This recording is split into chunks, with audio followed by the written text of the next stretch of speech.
చాలా వరకు ఈ రాజకీయంలో ఏదో దారి తప్పింది వచ్చేసినాము. రాజకీయం అంటే నాకు చాలా కోపం. కానీ 2005లో నాకు ఎన్కౌంటర్ చేయడానికి పోలీసులు తీసుకుంటాను. అప్పుడు మా హిందూ వాహినిలోనే నేను ఉండే. హిందూ వాహినిలో శారీరక ప్రముఖంగా ఉండే. శారీరక ప్రముఖ అంటే అందరికీ కొట్లాడేది నేర్పాలే. అప్పుడు గౌరక్షణ, లవ్ జిహాద్, ధర్మాంతరాన్ని ఆపే అగ్రెసివ్ టైం ఎవరు అంటే హిందూ వాహిని పేరు అప్పుడు ఉండే. అప్పుడు హిందూ వాహినిలో మేము ఉండే సమయంలో అప్పుడు గవర్నమెంట్ ప్రతి ఒక్క వారంలో ఒక కమ్యూనల్ వైలెన్స్ అయ్యేది మా వల్ల. ఎందుకంటే మా హిందూ అమ్మాయిలు ఎవరు తీసుకొని పోతే ఊరుకోవాలా? మా భాషలో ఛత్రపతి శివాజీ మహారాజ్ భాషలో అక్కడ పోవాలి, కొట్టాలి, తీసుకొని రావాలి. అదే చేస్తాం. హిందూ అని మాకు అదే నేర్పించింది, అదే చేస్తాం మేము. కానీ అప్పుడు ఉన్న గవర్నమెంట్ ఏ విధంగా గవర్నమెంట్ చెప్పే అవసరం లేదు ఒక ఇద్దరు అనుకుని లేపేసేయండి మొత్తం హిందూ అని కథ. అప్పుడు నాకు అడవిలో తీసుకొని పోయినారు.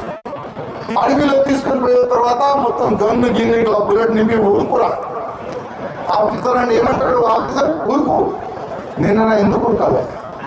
అర్థమైంది కదా? అర్థమైంది. మళ్ళీ ఊరుకు. అరే ఎందుకు ఊరుకోవాలి? సంపాలంటే డైరెక్ట్ సంపు. అరే మా కళ ఉంటే ధర్మం గురించి సావాలని సంపన్న కోసం ఆల్రెడీ. కానీ ఆ ఆఫీసర్కి నేను ధన్యవాదం చెప్తాను. ఎందుకంటే ఆ ఆఫీసర్కి ఆదేశం ఏమొచ్చింది? వీళ్ళకి తీసుకొని పోలే సంపాదన. కానీ ఆ ఆఫీసర్కి అది తర్వాత మీరు ఎవరని ఆ ఆఫీసర్ అడిగాడు, అసలు మీరు ఎవరురా భయ్? మా గన్ను మేము ఎంతో మందిని ఎన్కౌంటర్ చేసినాం.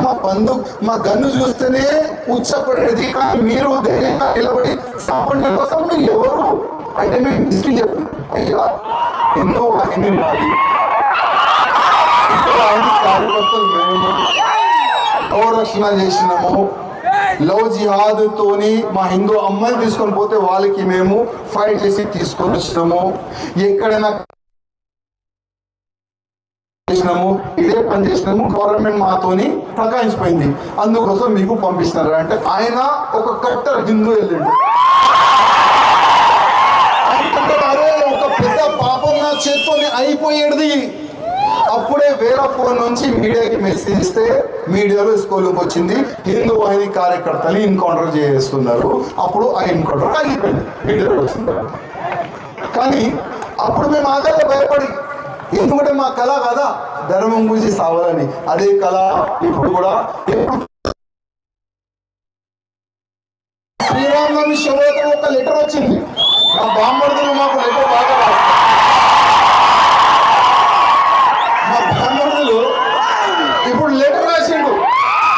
శ్రీరామనవమి వన్ డే ముందు వరకు చాలా వరకు ఫోన్లు, ఇది చేస్తాం అది చేస్తాం. మరి ఏం చేస్తారు రాబాయ్ మీరు?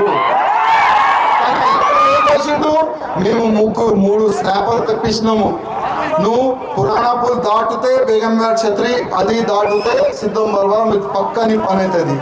కానీ కనబడలే. అరిసే కుక్క ఒకడు ఉంటాడు, కరిసే కుక్క ఒకడు ఉంటాడు. కానీ వీళ్ళకి దమ్ము లేదు తమ్ముడు. పెట్టుకోండి, వీళ్ళు 10 మంది ఉంటేనే అరుస్తారు, ఒక్క మంది ఉంటేనే దిగపోతాం.